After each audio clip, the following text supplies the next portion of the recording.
So good day mga paps, magpapalit tayo ngayon ng dugo ng ating CBR 150R version 3. So ito yung gagamitin natin na oil mga paps, 15W50 na Shell Ultra 100% synthetic. So ang bibilin sana natin is yung 10W40, kaso naubusan sila mga paps. So itatry lang natin yung 15W50 sa ating CBR. So pa-comment na lang mga paps sa mga nakagamit ng 15W50 kung ano yung experience nyo sa makina natin mga paps. So madali lang kasi mag-change oil ng CBR 150 mga paps. Kahit kayo kaya nyo gawin ito, mag-DIY mga paps.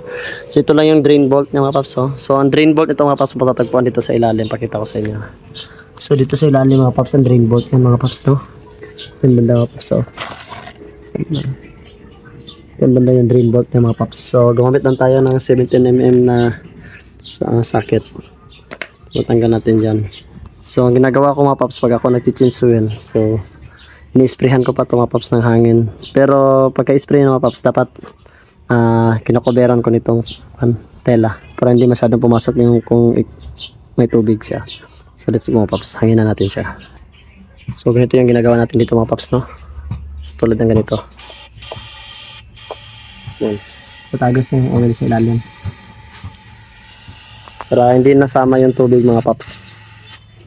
And then pagkatapos nyan, kung okay na yung pagka-drain natin, ibabalik natin itong drain bolt. So nilagyan ko lang siya ng konting maker para hindi tumagas yung langis natin mga paps. So let's go, babalik natin siya mga paps.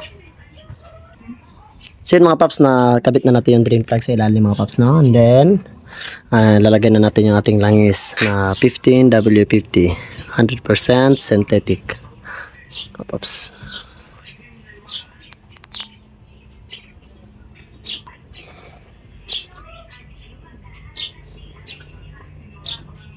So ubusin na natin siya mga paps, no? And then